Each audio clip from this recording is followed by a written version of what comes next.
बिस्मिल्लाहिर्रहमानिर्रहीम, अस्सलाम वालेकुम। मैं हूं मुर्तज़ा डार। आज की इस वीडियो में हम एक इंतहाई अहम मौजू के ऊपर बात करेंगे और वो मौजू है कि भारत और पाकिस्तान के दरमियान इस वक्त मौजूदा सूरत हाल क्या है जो सिक्योरिटी के हवाले से और उसको लेकर अभी चल क्या रहा है। आज DGISPR major general Babar Iftikhar साहब ने एक इंतहाई अहम इंटरव्यू जो है वो उन्होंने दिया और उस इंटरव्यू को दिए जाने का मकसद क्या था। उस इंटरव्यू जो उन्होंने ग्लोबल विलेज स्पेस को एक ऑर्गेनाइजेशन है, एक इंस्टीट्यूशन है जिसको उन्होंने इंटरव्यू दिया। इस इंटरव्यू दिए जाने के आफ्टर मैथ क्या है, इसके बाद भारत के अंदर क्या चल रहा है, इस इंटरव्यू के अहम सैलिएंट फीचर्स, अहम नुक्ते क्या हैं, इस पर भी हम बात करेंगे। और आपको साथ ही साथ आज ये भी बताऊँगा कि जो ये सारा मामला है ये इस वक्त पाकिस्तान के कितनी फेवर में है और भारत के कितने नुकसान में है और इस इंटरव्यू की इस वक्त ज़रूरत क्या थी। खैर, इस इंटरव्यू को लेकर बहुत सारी कयासराइयाँ जो है वो जारी हैं, लेकिन सबसे अहम चीज़ ये है कि पाकिस्तान ने अब से कुछ रोज़ कबल ग़ालिबन 26 तारीख को, नवंबर की 26 तारीख को यूनाइटेड नेशन के जो सेक्रेटरी जनरल हैं, यानी जो भी शख्स इस वक्त यूनाइटेड नेशन को हेड कर रहा है, उसके चीफ़ को यूनाइटेड नेशन के पाकिस्तान ने एक डॉसियर दिया है। यानी एक ऐसा मुसव्वदा, एक ऐसा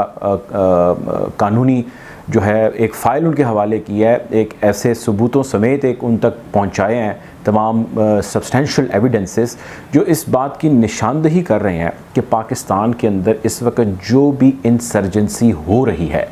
उसमें डायरेक्ट भारत इन्वॉल्व है। इस हवाले से डॉक्टर मोईद यूसुफ ने एक तफसीली जो है वो इंटरव्यू भी दिया करण थापर को भारत के अंदर, और उसके हवाले से बहुत सारी जो है वो आपने देखा कि इंडियन मीडिया के अंदर, पाकिस्तानी मीडिया के अंदर जो है बहुत सारे तहलका खेज़ वो इंटरव्यू था और बहुत सारे इंकशाफात होने के बाद भारत के यकीनन जो है वो उसके बाद परेशानी शुरू हो गई और कान उनके खड़े हो गए। कुछ ही दिन के बाद जो है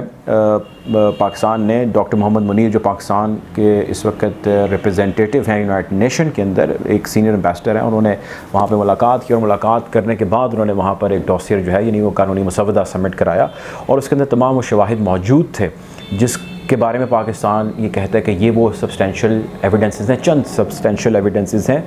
जो with all the proofs United nation के हवाले कर दिए हैं कि ये वो मौक़े हैं जिसके अंदर भारत ने इंसर्जेंसी यानी पाकिस्तान की सिक्योरिटी के ख़राबी के लिए उसने बहुत सारे काम किए और बहुत सारा पाकिस्तान को नुकसान पहुंचाया और पहुंचाने की मज़ीद वो कोशिश कर रहा है। तो ये दिए जाने के बाद एक अजीब सी खलबली जो है वो भारतीय हलकों में जो है वो मच गई और उससे यकीनन भारत जो है परेशान है। यूनाइटेड नेशन बिल आखिर एक ऐसी ऑटोनमस बॉडी है जो कि दुनिया भर के अंदर अपना एक असर और रसूख रखती है। उसके रोल के बारे में हम फिर कभी बात करेंगे, लेकिन यूनाइटेड नेशन यकीनन एक बहुत अहम जो है वो रोल अदा करती है। इस रोल अदा किए जाने का भारत पे क्या असर हो सकता है, अमेरिका कितना इससे अपसेट हो सकता है इस डॉसियर से, और पाकिस्तान की ये कितनी डिप्लोमेटिक फ़तह है, इस हवाले से भी आज की वीडियो में बात करेंगे। लेकिन उससे पहले DGISPR जो है उसके इंटरव्यू पे आता हूँ। DG साहब ने कुछ अहम सैलिएंट फ़ीचर हैं जिसके ऊपर उन्होंने बात की। एक उन्होंने बात की जी CPEC के ऊपर कि CPEC के अंदर भारत, वैसे उनके इंटरव्यू के बहुत सारे हिस्से थे जिसमें एक अहम हिस्सा भारत और दूसरा अफ़गानिस्तान था, लेकिन आज की हम इस वीडियो में सिर्फ भारत के बारे में स्पेसिफ़िकली बात कर रहे हैं। CPEC के हवाले से उन्होंने बात की, फिर उन्होंने LOC पे जो वायलेशन हो रही है उस हवाले से उन्होंने बात की। इसके साथ उन्होंने जो कश्मीर यानी इंडियन ऑक्यूपाइड कश्मीर के अंदर जो हो रहा है उस हवाले से बात की, 5th जनरेशन वॉर के हवाले से बात की, और साथ ही साथ जो भारत के मिसलेनियस अटैक्स हैं पाकिस्तान पे आउट ऑफ एनीवेयर उस हवाले से भी बात की। तो ये 5 अहम नुक्ते हैं जिस पे DGISPR ने आज इंटरव्यू दिया और बात की और बताया कि जी ये 5 पॉइंट्स हैं जिसके ऊपर इस वक्त भारत जो है पाकिस्तान को आड़े हाथों ले रहा है। सबसे पहले उन्होंने CPEC का जिक्र किया। CPEC पाकिस्तान का ज़ाहिर एक इकनॉमिक हब है और CPEC के अंदर अगर ग्रोथ होती है, CPEC अगर फलता फूलता तो ज़ाहिर पाकिस्तान सिर्फ फलेगा फूलेगा नहीं, वो पूरा ख़ित्ता ही फलेगा फूलेगा। तो इसके फलने फूलने के अंदर सिर्फ एक अवामिल या एक फैक्टर या एक कंट्री सिर्फ भारत नहीं है जो कि इन्वॉल्व है, उसमें बहुत सारी ऐसी क़ुव्वतें हैं जो शायद भारत की पुष्टपनाही कर रही हैं, यूँ कह लीजिए, लेकिन भारत को फ्रंट फेस के तौर पे और भारत के अपने बहुत सारे कंसर्न्स हैं उसको भी सामने रखते हुए CPEC को सबोताज करने की, CPEC को ख़त्म करने की, उसको ज़ायल करने की, बहुत सारे ऐसे प्रोसेसेस करने की बारहा दफ़ा और कई सालों से कोशिशें जारी हैं कि किसी तरह ये प्रोजेक्ट जो है वो चल ना सके। और इसके ज़ाहिर चलेगा तो इसमें बहुत सारे गल्फ़ कंट्रीज़ का भी जो है वो जिक्र आता है कि जी बहुत सारे गल्फ़ ममालिक हैं जो चाहते हैं कि जी CPEC ना चले, अगर CPEC चल गया तो ज़ाहिर है दुबई कौन जाएगा, कतर कौन जाएगा। तो सी पैक के ऊपर नज़रें पूरी दुनिया की हैं और ख़ुसूसन इस खत्ते के लोगों की बहुत ज़्यादा नज़रें, और वो चाहते हैं कि ना चले। सो उनका जो इम्पॉर्टेंट एलाय है दैट इज़ इंडिया, वो यकीनन चाहता है, उसके अपने मफाद हैं कि जो सी पैक ना चले। तो सी पैक को लेकर बहुत सारी ऐसी इंसर्जेंसीज़ हैं जो भारत की जानिब से की जा रही हैं। वो चाइनीज़ के ऊपर अटैक करना हो, वहाँ की लेबर के ऊपर अटैक करना हो, वहाँ पे किसी भी किस्म की अनार्की क्रिएट करनी हो, इससे लेके और बहुत सारे ऐसे वाक़यात हैं, बहुत सारे ऐसे इंसिडेंट्स हैं। बलूचिस्तान के अंदर जो है वो कहीं पे कोई रॉकेट दाग दिए जाते हैं, कहीं BLA के साथ जो है वो इल्हाक कर लिया जाता है, कहीं डायरेक्ट तो कहीं इनडायरेक्ट। ये तमाम फैक्टर्स हैं जो सी पैक को लेके भारत कर रहा है। पाकिस्तान की मिलिट्री फोर्सेस वहाँ पर उसको जिस हद तक मुमकिन है सिक्योर कर रही हैं और उसमें बहुत हद तक कामयाब हैं। आज उन्होंने ये भी जिक्र किया कि जो 2 डिविजन्स हैं जो सिक्योरिटी की लेयर्स हैं जो बना दी गई हैं, जो इस वक्त सी पैक को मुसलसल जो है वो लुक आफ्टर कर रही हैं, सिक्योर कर रही हैं, that is in the safe hands. So one side is CPEC where India is very aggressive और वो चाहता है कि इसमें किसी भी तरह जो है वो इंस्टेबिलिटी हो। अगर इसमें इंस्टेबिलिटी होगी तो ज़ाहिर है भारत का और उसके एलाइज़ का और बहुत सारे ऐसे ममालिक जिसमें खलीजी जो है वो रियासतें और उनके साथ साथ अमेरिका का बड़ा नाम है कि जी ये इनके पुराने साथी हैं और यकीनन इनके साथी हैं और इनको बहुत सारे इसके अंदर बेनिफिट्स हैं। अदर दैन दैट एक और बड़ी अहम चीज़ उन्होंने बात की LOC violations. Indian occupied Kashmir, आज उसका भी जिक्र हुआ और उसमें ये कहा गया कि इंडियन ऑक्युपाइड कश्मीर के अंदर जो इस वक्त फ़ौज है भारत की, उसकी तादाद लगभग कोई 8.5-9 लाख है, जबकि पाकिस्तान की मुकम्मल जो जितनी हमारी फ़ोर्स है, फ़ौज है, वो 6 लाख के लगभग है। यानी हमारी 6 लाख के लगभग फ़ौज है और भारत की सिर्फ 9 लाख फ़ौज ऑक्युपाइड कश्मीर के अंदर डिप्लॉय है। उनके मुल्क के अंदर की फ़ौज का भी मैं जिक्र नहीं कर रहा। हमारे से उनकी डिफेंस स्पेंडिंग जो है वो गालिबन 9 से 10 गुना ज़्यादा है। दुनिया के अंदर तीसरा बड़ा असले पे पैसा खर्च करने वाला जो मुल्क है वो भारत है, पहले पे अमेरिका, दूसरे पे चाइना है। So third biggest country is India in the world जो कि असले के ऊपर पैसा खर्च रहा है। लगभग 70 से 71 बिलियन डॉलर इंडिया अकेले का ख़र्च है अपने दिफाई निज़ाम पर। सो इस किस्म की जब कैपेबिलिटी किसी कंट्री की होती है तो वो यकीनन एक मुँह ज़ोर घोड़ा बना होता है और वो उसको समझ नहीं आ रही होती कि वो इतनी माइट, इतनी ताकत के साथ जो है वो कहाँ पर क्या करे। तो पाकिस्तान के साथ उसका ज़ाहिर अज़ली जो है वो दुश्मन है पाकिस्तान का और पाकिस्तान के साथ उसके बड़े ज़बरदस्त किस्म के मसले मसाइल चल रहे हैं। तो इस वजह से ज़ाहिर है वो पाकिस्तान को आड़े हाथों लेता है। अब कश्मीर की बात हो रही थी, LOC के अंदर जो वायलेशंस 2019 से 2020 में हुई हैं, ये वो वायलेशन है जिसका जिक्र आज DGISPR ने भी किया और ये वो वायलेशंस हैं जो शायद पिछले 10 सालों के अंदर वन ऑफ द हाईएस्ट हैं। और इन्हीं वायलेशंस के अंदर जो किलिंग्स हैं, लोगों का शहादत है, लोगों का इस पार मारे जाना है, सिविलियंस का, हमारे फ़ौजियों का, वो भी हाईएस्ट है। वो चाहे इस साइड पे मारे जाएं या उस साइड पे मारे जाएं, दोनों सूरतों के अंदर जो है वो कश्मीरी ही मारे जा रहे हैं। और भारत LOC की वायलेशंस कर रहा है और इस इमा पर कर रहा है और ये इल्ज़ाम लगा रहा है और ये कह रहा है कि जी जो LOC की वायलेशंस हैं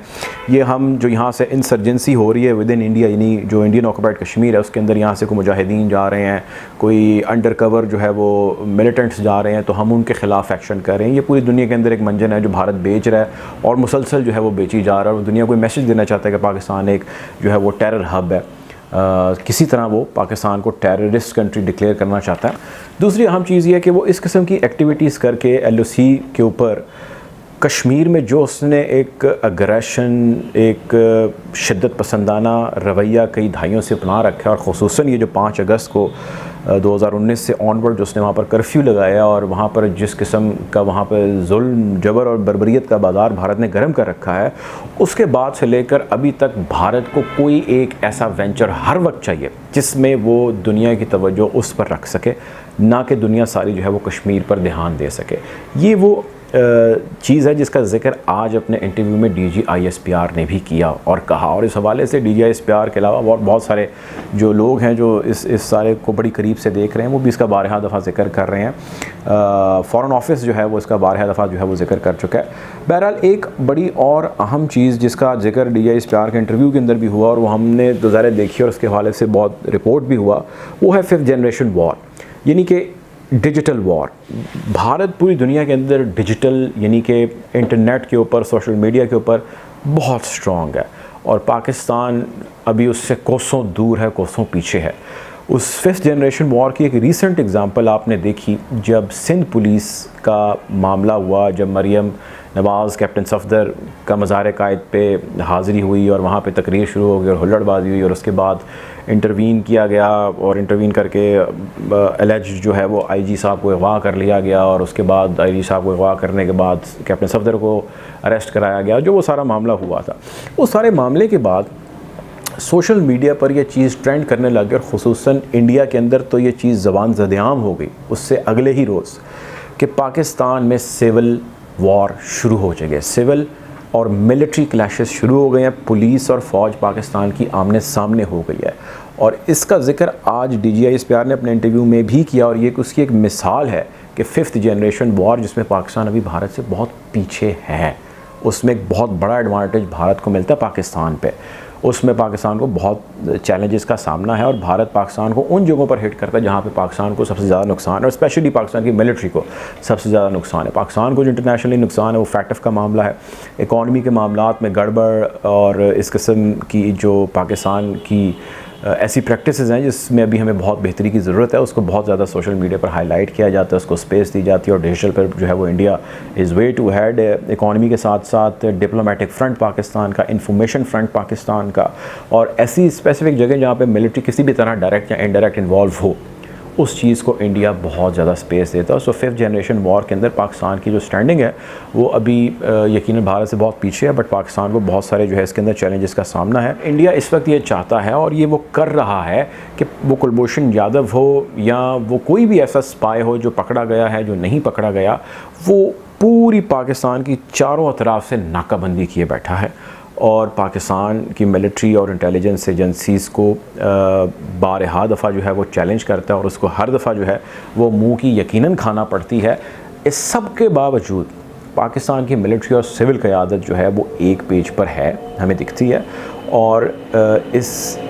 सब के हो जाने के बाद वो ये चाहती है कि दुनिया यानी दुनिया भर के जितने और ममालिक हैं वो भारत के इस अग्रेशन, इस सुप्रेशन, इस मोदी मैडनेस का इसको नाम दिया जाए, इसको आड़े हाथों लें, भारत को अकाउंटेबल ठहराएं और उसके लिए पाकिस्तान ने अब जो स्टेप्स लेने शुरू कर दिए हैं, जहाँ से ये वीडियो का मैंने आगाज़ भी किया, उनमें एक इंतहाई अहम स्टेप ये डोसियर है। इससे पहले बहुत सारे डोसियर पाकिस्तान ने यकीनन दिए, लेकिन जो इस मुसव्वदे, जो कानूनी मुसव्वदा, जो सबूतों समेत पाकिस्तान ने एक फ़ाइल उनके हाथ में पकड़ाई है यूनाइटेड नेशन के, जी ये वो सबूत हैं कि भारत पाकिस्तान के अंदर ये सिक्योरिटी के मसले मसाइल कर और ये इंसर्जेंसीज़ कर है।